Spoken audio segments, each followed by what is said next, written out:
بسم اللہ الرحمن الرحیم۔ علوی خاندان کا ایک شخص بلخ میں رہتا تھا جو عجم کے شہروں میں سے ایک ہے۔ اس کی بیوی اور لڑکیاں تھیں اور اللہ تعالیٰ نے انہیں ہر قسم کی نعمتیں عطا کی تھیں۔ وہ فوت ہو گیا تو اہل و عیال کو اس کے مرنے کے بعد فقیری اور تنگ دستی نے آ گھیرا۔ چنانچہ وہ بیوہ علوی عورت اپنی لڑکیوں کو ساتھ لے کر کسی دوسرے شہر چلی گئی تاکہ دشمن کے طعن و تشنیع سے بچے۔ اتفاقاً ان کا نکلنا بھی سخت سردی کے موسم میں ہوا۔ جب شہر میں داخل ہوئی تو اپنی لڑکیوں کو ایک غیر آباد مسجد میں بٹھایا اور خود ان کے لیے کھانے کا بندوبست کے لیے چلی گئی۔ اس کا گزر دو جماعتوں پر ہوا۔ ایک جماعت تو ایک مسلمان کے پاس جمع تھی اور وہ شیخ البلاد تھا، اور دوسری جماعت ایک مجوسی کے پاس جو کہ اس کا نائب تھا۔ پہلے تو گئی مسلمان کے پاس اور اس کو اپنا حال سنایا اور کہا کہ میں ایک علوی شریف خاندان کی عورت ہوں اور میرے 7 یتیم لڑکیاں ہیں جن کو میں نے ایک غیر آباد مسجد میں بٹھایا ہے، اور آپ سے آج رات کا کھانا مانگتی ہوں۔ اس نے کہا کوئی گواہ لا میرے پاس کہ واقعی تو علوی خاندان کی عورت ہے۔ اس نے کہا میں ایک اجنبی عورت ہوں، اس شہر میں مجھے کوئی نہیں جانتا۔ چنانچہ اس شیخ البلد نے منہ موڑ لیا اور وہ عورت شکستہ دل ہو کر چلی گئی۔ پھر وہ اس مجوسی آدمی کے پاس آئی اور اپنا حال اس کے سامنے بیان کیا کہ میرے 7 لڑکیاں ہیں اور میں ایک علوی شریف خاندان کی عورت ہوں، اور شیخ البلاد کے پاس جانے کا قصہ بھی سارا بیان کیا۔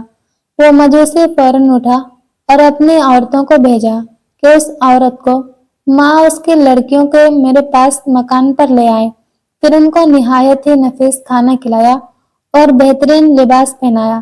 جب آدھی رات ہوئی تو شیخ البلد نے خواب میں دیکھا کہ قیامت قائم ہو گئی ہے اور رکھا گیا ہے جھنڈا نبی کریم صلی اللہ علیہ وسلم کے سر پر، اور ایک محل ہے سبز یاقوت کا جس کے کنارے یاقوت کے ہیں اور اس میں مرجان کے یاقوت جڑے ہوئے ہیں۔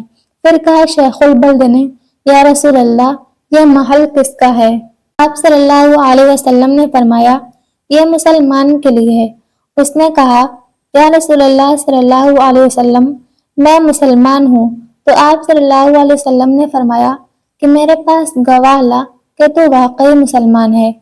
وہ سن کر حیران رہ گیا تو فرمایا نبی کریم صلی اللہ علیہ وسلم نے وہ عورت علویہ جب تیرے پاس آئی تھی تو نے بھی تو یہی کہا تھا کہ میرے پاس گواہ لا کہ واقعی تو علویہ عورت ہے، سو اسی طرح تو بھی گواہ لے آ میرے پاس کہ واقعی مسلمان ہے۔ جب خواب سے بیدار ہوا نہایت غمزدہ پریشان تھا۔ بیدار ہوتے ہوئے دریافت کیا کہ وہ عورت کہاں ہے۔ جب معلوم ہوا کہ وہ عورت مجوسی کے پاس ہے، اس نے آدمی بھیجا کہ مجوسی میرے پاس لے آؤ۔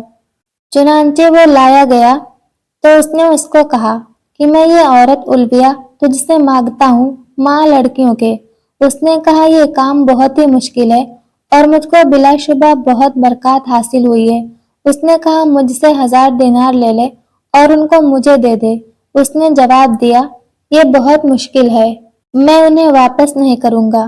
مجوسی نے کہا جو چیز آپ چاہتے ہیں میں اس کا زیادہ مستحق ہوں، اور وہ محل جو آپ نے خواب میں دیکھا ہے وہ میرے لیے بنایا گیا ہے۔